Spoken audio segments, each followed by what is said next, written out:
5월 13일 화목의 메시지 사도행전 7장 17절에서 36절 말씀입니다. 하나님이 아브라함에게 약속하신 때가 가까움에 이스라엘 백성이 애굽에서 번성하여 많아졌더니 요셉을 알지 못하는 새 임금이 애굽 왕 위에 오르매 그가 우리 족속에게 교활한 방법을 써서 조상들을 괴롭게 하여 그 어린 아이들을 내버려 살지 못하게 하려 할세. 그때에 모세가 낳는데 하나님 보시기에 아름다운지라 그의 아버지의 집에서 석 달 동안 길리더니 버려진 후에 바로의 딸이 그를 데려다가 자기 아들로 기르매 모세가 애굽 사람의 모든 지혜를 배워 그의 말과 하는 일들이 능하더라. 나이가 40이 되매 그 형제 이스라엘을 자손을 돌볼 생각이 나더니 한 사람이 원통한 일 당함을 보고 보호하여 압제받는 자를 위하여 원수를 갚아 애굽 사람을 쳐 죽이니라. 그는 그의 형제들이 하나님께서 자기의 손을 통하여 구원해 주시는 것을 깨달으리라고 생각하였으나 그들이 깨닫지 못하였더라. 이튿날 이스라엘 사람들이 싸울 때에 모세가 와서 화해시키려 하여 이르되 너희는 형제인데 어찌 서로 해치느냐 하니 그 동물을 해치는 사람이 모세를 밀어뜨려 이르되 누가 너를 관리와 재판장으로 우리 위에 세우느냐 내가 어제는 애굽 사람을 죽인과 같이 또 나를 죽이려느냐 하니 모세가 이 말 때문에 도주하여 미디안 땅에서 나그네 되어 거기서 아들 둘을 낳으니라. 40년이 참에 천사가 시내산 광야 가시나무 떨기 불꽃 가운데서 그에게 보이거늘 모세가 그 광경을 보고 놀랍게 여겨 알아보려고 가까이 가니 주의 소리가 있어 나는 내 조상의 하나님 즉 아브라함과 이삭과 야곱의 하나님이라 하신데 모세가 무서워 감히 바라보지 못하더라. 주께서 이르시되 내 발에 신을 벗으라. 내가 서 있는 곳은 거룩한 땅이니라. 내 백성이 애굽에서 괴로움 받음을 내가 확실히 보고 그 탄식하는 소리를 듣고 그들을 구원하려고 내려왔노니 이제 내가 너를 애굽으로 보내리라 하시니라. 그들의 말이 누가 너를 관리와 재판장으로 세웠느냐 하며 거절하던 그 모세를 하나님은 가시나무 떨기 가운데에서 보이던 천사의 손으로 관리와 속량하는 자로서 보내셨으니 이 사람이 백성을 인도하여 나오게 하고 애굽과 홍해와 광야에서 40년간 기사와 표적을 행하였느니라. 아멘. 사도행전에서 가장 빛나는 사람 중 하나가 스데반입니다. 그는 7집사로 선출된 사람이었고 그런데 사도행전은 특별히 그를 묘사하면서 믿음과 성령이 충만한 사람이라고 했습니다. 또 그가 은혜와 권능이 충만하여 큰 기사와 표적을 행한 사람이라고도 했습니다. 스데반이 참 헌신되고 뜨거운 사람임을 알 수 있습니다. 그런데 뿐만 아니라 스데반은 이성적으로도 충분히 성숙되고 훈련된 사람이었습니다. 그래서 여러 지역에서 온 사람들과 논쟁을 하게 될 때 스데반이 지혜와 성령으로 말하는 것을 그들이 당해내지 못했다고 성경은 기록합니다. 그들은 백성들과 장로들, 서기관들을 충동시켜 스데반을 잡아놓고 또 거짓 증인들을 동원해 스데반을 제거할 음모를 꾸밉니다. 그럼에도 사람들이 볼 때 스데반의 얼굴은 천사와 같았다고 합니다. 이제 스데반은 이 위협에 처해 있는데 사도행전 7장에서 그리스도의 복음을 변증하는데 그중 오늘 본문에서 본 것처럼 하나님께서 쓰신 그 모세의 삶을 지금 자세히 묘사하고 있습니다. 이는 그 당시 백성들이 모세를 잘 알고 있었기 때문이고 또 모세를 기준으로 삼고 있었기 때문일 것입니다. 동시에 이 모세를 뛰어넘는 분 예수가 오셨음을 증거하기 위함이기도 합니다. 지혜와 성령의 사람 스데반은 바로 그 모세를 언급하여 백성들이 아는 눈높이에서 하나님의 복음의 그 흘러감을 설명합니다. 우리가 출애굽기를 읽어봐서 알지만 스데반은 출애굽기에는 기록되어 있지 않은 몇몇 다른 내용을 추가해서 설명하고 있습니다. 즉 스데반은 오랫동안 내려오던 율법뿐 아니라 거기 더해서 예수 그리스도를 통한 구원을 논리적으로 설명하고 있는 것입니다. 이렇듯 율법만 알고 있는 이들에게 율법을 가지고 하나님의 더 깊은 뜻을 전하는 스데반을 보면서 변증에 대해서 생각해 봅니다.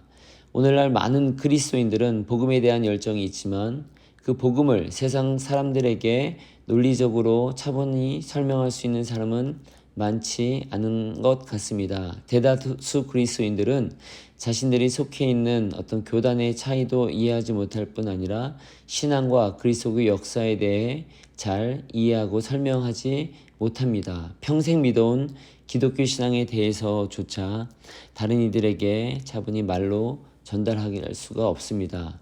그런데 어떤 이들은 이렇게 자신들이 기독교를 세상 사람들에게 잘 설명하지 못하는 것을 당연하다고 생각하는 분들도 계시는 것 같습니다. 본래 기독교라는 것이 이성적으로 설명할 수 없다는 것이지요.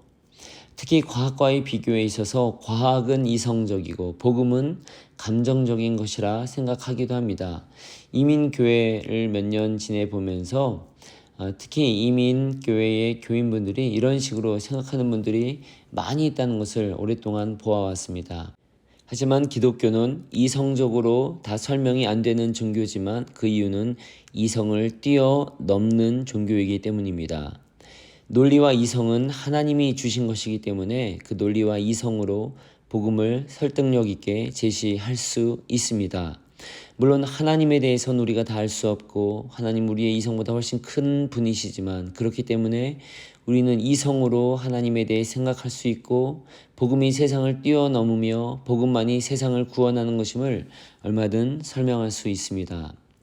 자신의 직업과 분야에서 하나님의 복음을 변증하고 증거한 몇몇 사람들을 좀 나열해 보겠습니다.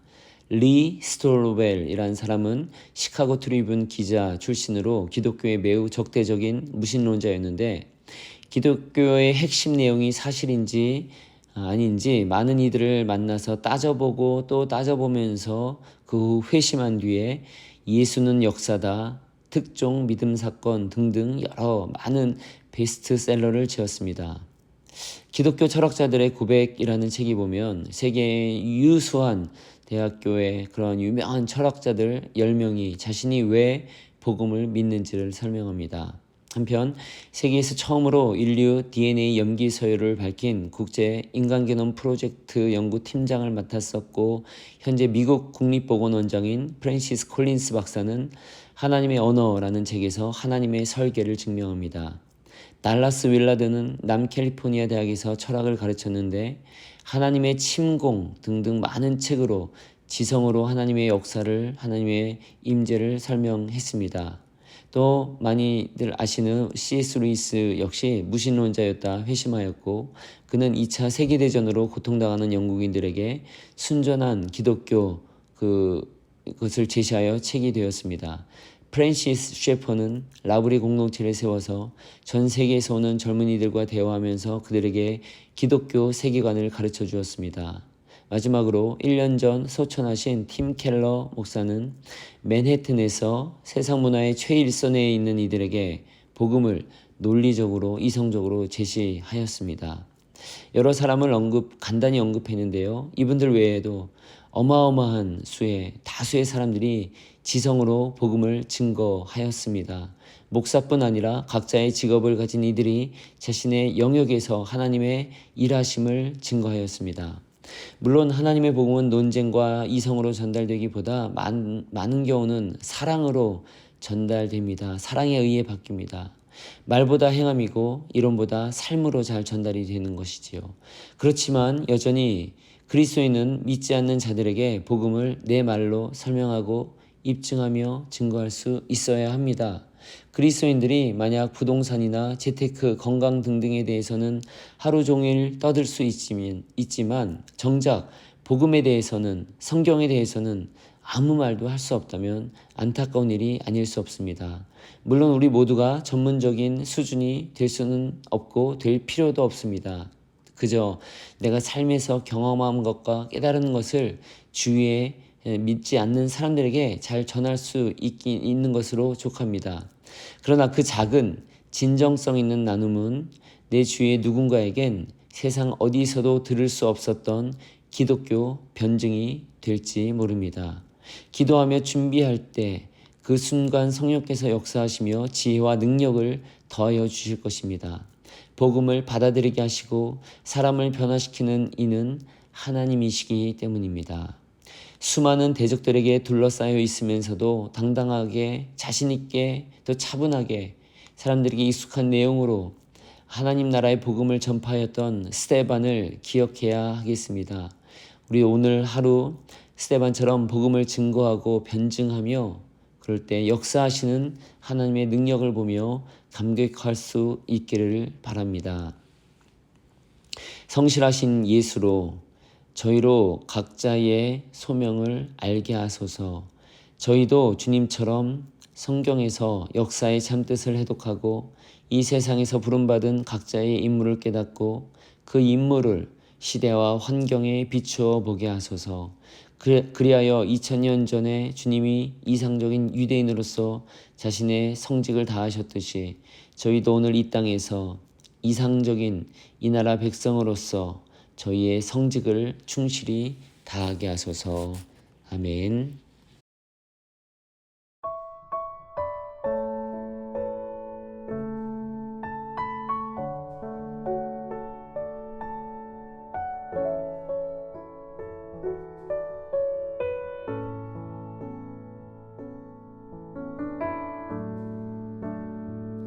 우리 영혼에 주가 주신 꺼지지 않는 빛이 있네. 오직 주님께 우릴 드릴 때 그 빛을 밝혀 주시리라. 이제 일어나 소망이 없는 어두운 세상에 나아가라. 내 빛 비춰라. 모두 알도록 빛을 들고 세상으로.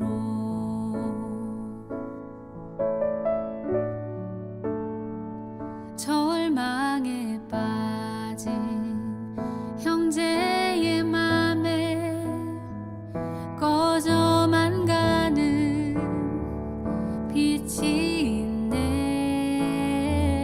주님을 떠나 방황하는 자매도 그 빛의 생명 잃어가네.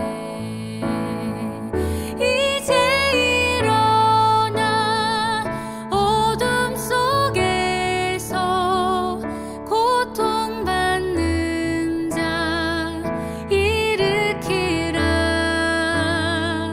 내 빛 비춰라. 모두 알도록 빛을 들고 세상으로. 빛을 들고 세상으로.